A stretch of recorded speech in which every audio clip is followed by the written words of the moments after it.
Hai, assalamualaikum warahmatullahi wabarakatuh.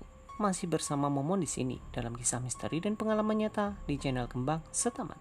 Terlebih dahulu ucapkan hai untuk para penghuni gaib dimanapun kalian berada. Kisah kali ini datang dari penulis Khalik Al-Farisi atau kalian bisa langsung kunjungi Facebooknya. Dan jangan lupa follow juga akun penulis ya. Tapi sebelum kita masuk ke cerita, seperti biasa berikan dulu jempol kalian dengan cara like, komen, dan subscribe untuk menambah daya magis pada channel ini. Kisah kali ini datang dengan judul Tersesat di Perjalanan Dunia Gaib.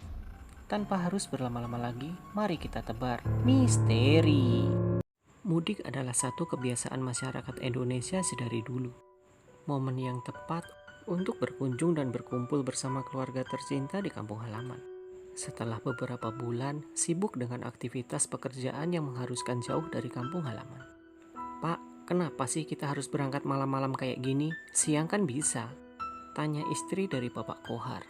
Karena menghindari macet, adem, terus juga kita masih bisa berpuasa juga Bu, jawab Pak Kohar. Yang sedang sibuk mengendarai laju mobilnya. Setelah lama perjalanan, akhirnya mobil masuk tol. Dan sesuai perkiraan Pak Kohar, kalau malam jalannya agak sepi, jadi lebih leluasa mengendarai mobilnya. Pelan-pelan saja Pak bawa mobilnya, ibu takut terjadi kenapa-napa ya Pak. Teguran yang dilontarkan istrinya. Tenang, Bapak sudah terbiasa Bu, kalau bawanya pelan-pelan, kapan sampainya Bu? Bisa-bisa kita lebaran di jalan Bu, jawab Pak Kohar dengan santainya. Lamanya perjalanan yang ditempuh dan mengendarai mobil dengan kecepatan tinggi, akhirnya mobil pun keluar tol, menuju jalan perkotaan untuk bisa sampai di kampung halamannya. Aduh, baru keluar tol aja udah macet kayak gini. Mau berapa jam nih? Ungkap kesal Pak Kohar sambil memukul setir mobilnya. Sabar Pak, namanya juga mudik. Jangan kayak gitu, gak baik. Terus juga mau lebaran Pak. Orang berbondong-bondong ingin pulang Pak. Ingin berkumpul barengan sama keluarga. Nasihat si istri. Ah! Teriakan Budi terbangun dari tidurnya. Membuat kaget kedua orang tuanya.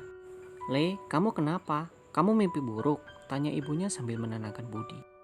Tadi Budi bermimpi ada bapak-bapak mengarahkan jalan alternatif Bu. Oh itu Bu orangnya. Itu bapak yang ada dalam mimpi tadi Bu. Jawab Budi sambil nafas tersengal-sengal. Pak Kohar pun kaget karena sontak di depannya sudah ada seorang bapak-bapak. Padahal sebelumnya tidak ada. Mungkin tadi ketutupan sama mobil kali Pak, jadi nggak kelihatan, nasihat si istri. Mobil akhirnya masuk melewati jalan alternatif dengan jalan yang mulus dan panjang. Tapi setelah nggak lama mengendarai, keanehan terjadi. Kok aneh ya Bu, Bapak sering bolak-balik keluar kota. Tapi baru kali ini lewat jalan yang Bapak baru tahu. Tanya Pak Kohar. Iya Pak, jalannya gelap dan juga sepi, nggak ada kendaraan lain Pak. Ya udah Pak, kita putar balik saja, Ibu khawatir Pak. Setelah kejanggalan apa yang dirasakan istrinya, akhirnya mobil pun putar balik dan melewati jalan yang dia lewati sebelumnya. Bu, kok ada desa? Perasaan tadi kita lewat nggak ada desa atau rumah ya? Cemas Pak Kohar sambil memperhatikan jalan. Iya Pak ya, jadi semakin takut Ibu Pak, sambung Bu Kohar. Dan laju jalan semakin pelan karena jalan makin sempit dari sebelumnya. Dengan perlahan dan hati-hati. Tiba-tiba sebuah kabut asap terlihat di depan dan masuklah mobil ke dalam kabut asap tersebut. Tot, tot, tot. Dari arah berlawanan, tiba-tiba ada sebuah bus yang hampir menabrak mobil Pak Kohar. Awas Pak! Alhamdulillah kita nggak apa-apa, hampir saja kita celaka Pak. Dengan terbata-bata, Bu Kohar mengucap syukur. Iya Bu, sudah Bu, jangan cemas. Bantu Bapak berdoa biar selamat, nasihat Pak Kohar. Sambil berdoa, Bu Kohar melihat ada banyak orang di depannya, yang sontak bikin kaget Pak Kohar. Apa kita minta saja bantuan sama orang-orang di depan Bu? Tanya Pak Kohar. Jangan berhenti, terus jalan. Teriak Budi yang terbangun dari tidurnya. Kamu kenapa Le? Kamu ngigo lagi Le? Tanya Bu Kohar. Dan Budi akhirnya menceritakan bahwa dalam mimpinya mereka harus terus jalan. Dan kalau ingin selamat, harus mengikuti bus yang ada di depannya. Budi akhirnya terjaga dari tidurnya sambil memeluk ibunya. Bu, coba lihat di map Bu, suruh Pak Kohar kepada istrinya. Loh, ada panggilan tak terjawab dari kakek Pak. Tidak ada sinyal Pak, jawab Bu Kohar sambil kebingungan. Di sela perjalanan, akhirnya ada sebuah bus yang melintasi mobil Pak Kohar. Dengan bergegas, Pak Kohar pun mengikuti bus tersebut.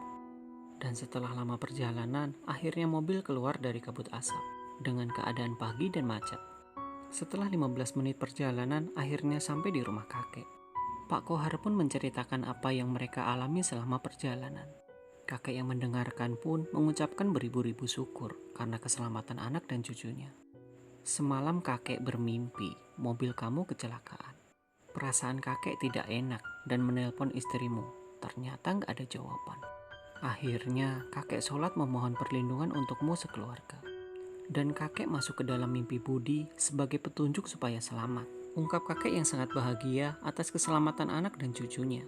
Keluarga Pak Kohar pun bisa merayakan lebaran bareng kakek di kampung halamannya, yang dia tunggu sekian lama karena kesibukan aktivitas pekerjaannya. Itulah tadi sebuah pengalaman di luar nalar yang dialami Pak Kohar bersama keluarganya. Untungnya mereka masih diberikan perlindungan dan selamat sampai sekarang. Terima kasih sudah mendengarkan kisah ini. Tunggu juga pengalaman mistis selanjutnya. Dan semoga kisah kali ini bermanfaat untuk temani harimu bersanding hidup dengan makhluk dari dunia lain.